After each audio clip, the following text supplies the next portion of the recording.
Ndugu zangu wanahabari, kwanza naomba kushukuru kwa kuweza kuja kwenu hapa. Mimi nimepewa kazi moja ya kusoma maazimio ya kikao cha Baraza Kuu la Uongozi la CUF Taifa kilichofanyika tarehe 23 mpaka 25 Juni 2019 katika ukumbi huu wa Shabani Hamisi Mlowo, Ofisi Kuu, Dar es Salaam. Baraza Kuu la Uongozi lilipokea na kujadili ajenda 15 zilizowasilishwa na Kamati ya Utendaji ya Taifa na kufikia maamuzi yafuatayo. Baraza Kuu limejadili na kupitisha mpango mkakati wa chama uliowasilishwa na Kamati ya Utendaji ya Taifa na kuiagiza Kamati ya Uongozi ya Baraza Kuu kusimamia Kamati ya Utendaji ya Taifa katika utekelezaji wake kuelekea uchaguzi mkuu wa serikali na uchaguzi wa serikali za mitaa, vijiji na vitongoji mwezi Oktoba 2019 na uchaguzi mkuu wa rais, wa bunge, wawakilishi, madiwani mwaka 2020. Baraza Kuu la Uongozi la Taifa limepokea taarifa ya kongamano la Sauti ya Haki, Sawa na Furaha kwa Wote, kwa kifupi HASAFU, lililofanyika tarehe 22 Juni 2019 Diamond Jubilee, na kumpongeza mwenyekiti wa washiriki wote wa kongamano hilo kwa kongamano zuri na hotuba nzuri ya uzinduzi wa sera na kauli mbiu mpya ya chama. Baraza Kuu limefarijika sana kubaini kuwa hata kabla ya malengo ya maendeleo endelevu kukubaliwa na jumuiya ya kimataifa, tayari sera za CUF za haki sawa kwa wote zilishajikita katika kufanikisha malengo haya haraka iwezekanavyo. Hivyo basi, ilani ya CUF pamoja na mambo mengine itazingatia kwa karibu sanjari na kuchukua hatua stahiki ili kufanikisha malengo ya maendeleo endelevu ya dunia mwaka 2030. Malengo hayo kuwa ifikapo mwaka 2030 tuwe na Tanzania ambayo haina umaskini, wananchi hawana njaa, wanapata chakula cha kutosha na lishe bora, wana huduma za msingi za afya na ustawi bora, watoto wanapata elimu bora na wananchi wanapata fursa ya kujiendeleza kielimu katika maisha yao yote. Kuna usawa wa kijinsia, haki za wanawake zinalindwa, wananchi wote wanapata maji safi na salama na wanaishi katika mazingira masafi, wananchi wanatumia nishati safi na salama kwa sayari yetu lakini yenye gharama nafuu, wananchi wanapata ajira stahifu kutokana na uchumi unaokua vizuri na kwa kasi.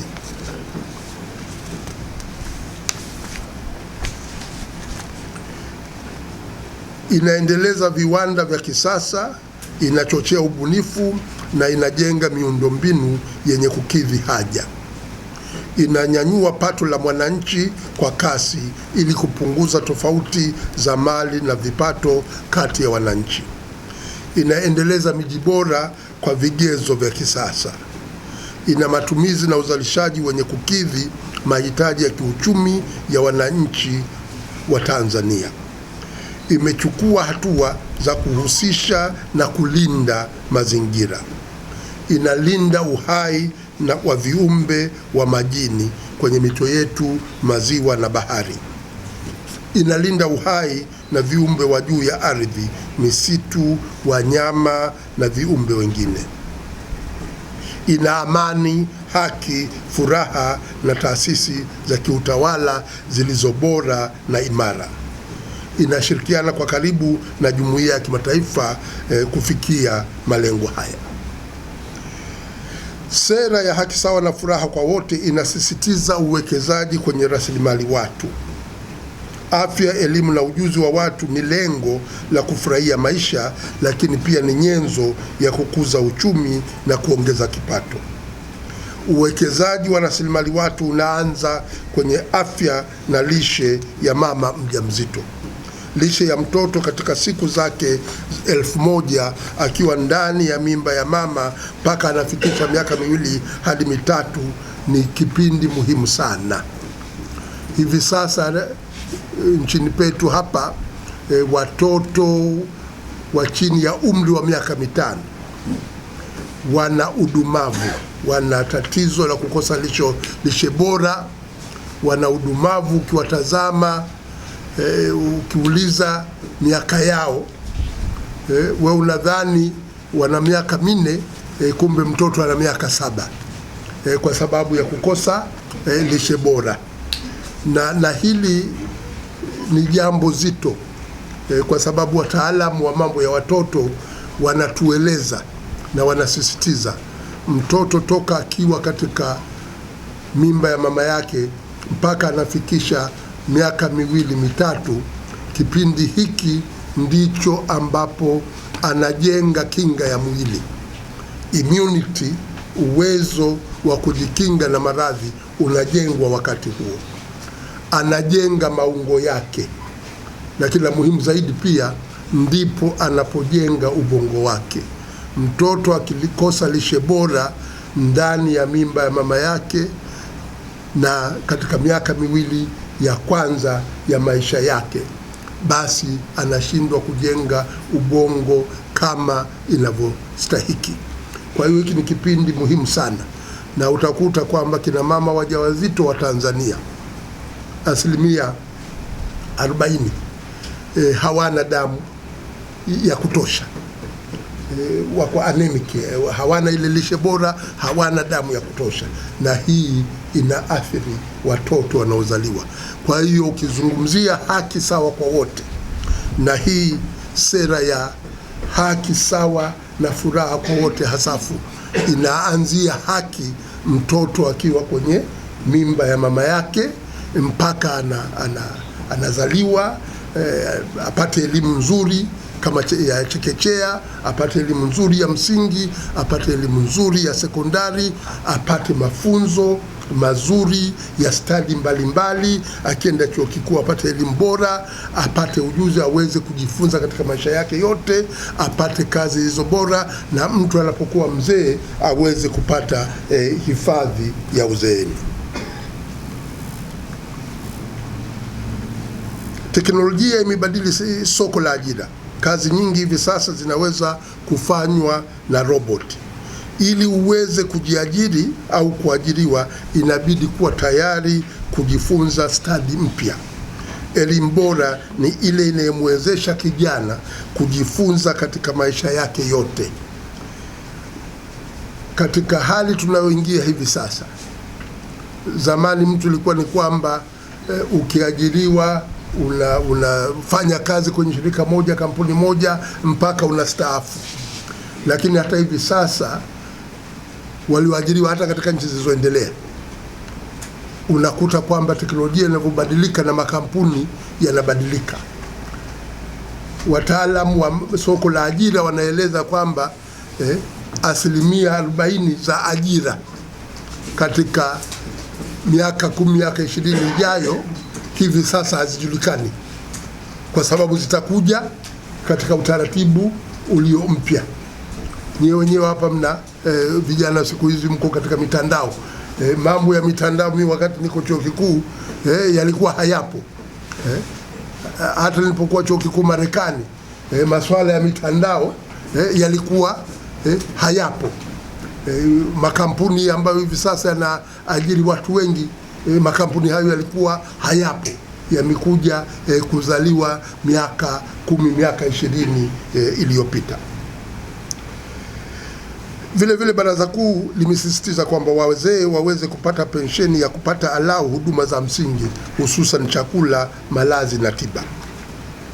Baraza Kuu la Uongozi la Taifa limeagiza Kamati ya Utendaji ya Taifa na Kamati ya Uongozi ya Baraza Kuu kuendeleza shughuli za makongamano katika mikoa mbalimbali ya Jamhuri ya Muungano wa Tanzania kwa lengo la kuwaelimisha viongozi, wanachama, wananchi juu ya sera na kauli mbiu mpya ya haki sawa na furaha kwa wote. Baraza Kuu limethibitisha wakurugenzi, manaibu wakurugenzi, katibu na naibu katibu wa jumuiya za chama na wajumbe wa Baraza Kuu walioteuliwa na mwenyekiti baada ya kushauriana na makamu mwenyekiti Zanzibar na makamu mwenyekiti Tanzania Bara. Baraza Kuu la Uongozi la Taifa limeagiza kamati ya utendaji ya taifa na kamati ya uongozi ya Baraza Kuu kufuatilia na kuzirejesha mali zote za chama kama vile magari, majengo na ardhi, ikiwa ni pamoja na kuwachukulia hatua za kisheria wahusika wote waliopora mali za chama na kuleta taarifa kwenye kikao kijacho cha Baraza Kuu la Uongozi la Taifa. Baraza Kuu la Uongozi la Taifa limeiagiza kamati ya utendaji ya taifa kuendeleza kampeni ya ujenzi wa chama na kufanya road show itayohusisha viongozi mbalimbali na wanachama kwenye wilaya mbalimbali za Jamhuri ya Muungano wa Tanzania. Baraza Kuu la Uongozi la Taifa limeazimia kufanya mikutano ya hadhara kwa kuzingatia sheria ili kuhamasisha wananchi kujitokeza kwa wingi katika zoezi la uboreshaji wa daftari la kudumu la wapiga kura kwa ajili ya uchaguzi mkuu wa urais, ubunge na madiwani. Baraza Kuu limevitaka vyombo vya dola visizuie mikutano hiyo kwa sababu ni haki ya kikatiba na kisheria kwa vyama vya siasa kufanya mikutano ya hadhara. Wakati tulipokuwa tunaanza kuandikisha daftari la kudumu la wapiga kura, kama mnakumbuka, zamani ilikuwa uandikishaji wa wapiga kura unafanyika kabla ya uchaguzi. Tume ya uchaguzi iliposema kwamba inaandikisha wapiga kura, mimi binafsi nilizunguka nchi nzima kwenda kuhamasisha wananchi waende kujiandikisha kwenye daftari la kudumu la wapiga kura. Sasa NEC imetangaza, tume ya uchaguzi imetangaza inahitaji kuboresha daftari la wapiga kura. Kuna vijana wengi ambao wamefikisha umri wa miaka 18 mpaka 22, 23 ambao walikuwa bado hawajaandikishwa kwenye daftari la kudumu la wapiga kura. Ni haki yao kuandikishwa, lakini ili waweze kuandikishwa, vyama vya siasa viweze kupata fursa ya kuwahamasisha watu kwenda kujiandikisha. Na mikutano ya hadhara ni haki ya vyama vya siasa, ni haki ya kikatiba, ni haki ya kisheria. Kwa hiyo tunakusudia kufanya mikutano ya hadhara kwa kuzingatia sheria ya vyama vya siasa. Wito wetu ni kwenye vyombo vya dola visizuie mikutano hii, kwa sababu mikutano hii itakuwa inafanyika kwa taratibu za kisheria na kwa kuzingatia taratibu za sheria ya vyama vya siasa. Baraza Kuu la Uongozi la Taifa linalaani vitendo vya wakuu wa wilaya wenye tabia ya kuwavua uongozi wenye viti wa serikali za mitaa na vijiji waliochaguliwa kupitia chama cha CUF katika maeneo mbalimbali ya nchi na hasa wilaya ya Chemba. Kuna mkuu wa wilaya anatoka mpakani, sijui anatokea Kenya ama anatokea wapi, lakini amejikita katika kuhakikisha kwamba wenye viti wetu wa wilaya wa serikali za mitaa vijiji vya Chemba, anaenda tu anawaambia wao sio wenye viti tena. Baraza Kuu linaitaka serikali kupitia Wizara ya TAMISEMI kuchukua hatua kali dhidi ya wakuu wa wilaya wanaovunja sheria na taratibu za utawala bora. Vile vile Baraza Kuu linalaani vitendo vya baadhi ya wakuu wa wilaya kupitia watendaji wa kata kuwatisha na kuwabambikizia kesi wenye viti wa serikali za vijiji walioshinda kupitia CUF ili wahamie CCM, kama ilivyotokea wiki hii katika kijiji cha Waya, wilaya ya Magu, ambapo ndugu yangu Ngindu Kasabuku, mwenyekiti wetu wa kijiji cha Ng'aya, amebambikiziwa kesi ili asitetee nafasi yake. Baraza Kuu la Uongozi la Taifa linawataka viongozi wa serikali watokanao na CUF, kwa maana ya wenye viti wa mitaa, madiwani na wabunge, kufanya mikutano ya hadhara kueleza sera na kauli mbiu mpya ya haki sawa na furaha kwa wote, ili ipate kueleweka katika kipindi hiki, hasa kuelekea kwenye uchaguzi wa serikali za mitaa, vijiji na vitongoji. Baraza Kuu la Uongozi la Taifa linavitahadharisha vyombo vya dola kutoingilia mchakato wa uchaguzi wa serikali za mitaa, vijiji na vitongoji, ili kuwapa fursa wananchi kwa maeneo husika kuchagua viongozi wenye sifa na kufanya uchaguzi huo uwe huru na wa haki, na kwa hivyo kutimiza matakwa ya demokrasia. Nchi yetu imekuwa inaanguka sana katika vipimo vya demokrasia duniani. Kwa hiyo wakati umefika alao tunapoingia katika uchaguzi wa serikali za mitaa, basi kuheshimu zile taratibu za kidemokrasia na kuwapa fursa wananchi kuchagua viongozi na vyama wanavyovitaka. Baraza Kuu limeishauri serikali kutumia Benki Kuu kuongeza ujazi wa fedha za msingi ili kuongeza mzunguko wa fedha ndani ya uchumi wetu. Hoja ambayo unaikuta kila maeneo, unafahamishwa kwamba vyuma vimekaza, mzunguko wa fedha umekuwa mdogo, na ukitazama takwimu za Benki Kuu zinathibitisha kweli mzunguko wa fedha umekuwa mdogo. Kwa hiyo serikali, kwa kweli hii ni sera ambayo nyepesi kuweza kuitekeleza. Vile vile serikali ilipe malimbikizo ya madai ya wafanyakazi na kampuni za biashara ili kuongeza kasi ya shughuli za biashara na kuongeza pia ajira.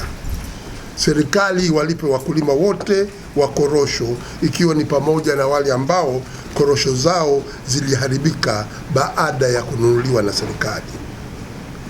Mwisho, Baraza Kuu la Uongozi la Taifa linatoa shukurani za dhati kwa viongozi wakuu wa chama, kamati tendaji ya taifa, wanachama wote waliosimama imara kukitetea chama hadi kufikia hapa tulipo, ambapo sasa chama kipo katika mikono salama. Tunawashukuru sana waandishi wa habari kwa kutoa ushirikiano wao kuweza kufanikisha kongamano la kuzindua sera na kauli mbiu mpya ya chama ya haki sawa na furaha kwa wote tarehe 22 Juni 2019 jijini Dar es Salaam. Mungu ibariki CUF, Mungu ibariki Tanzania. Haki sawa kwa wote imetolewa na Baraza Kuu la Uongozi la Taifa, na leo naisoma ni tarehe 27 mwezi wa Juni 2019. Naitwa Mama Ashura Mupya Mujeshi, mwanamke mwenye sura mbaya lakini mume wangu haibii. Karibu sana kuangalia Icon TV.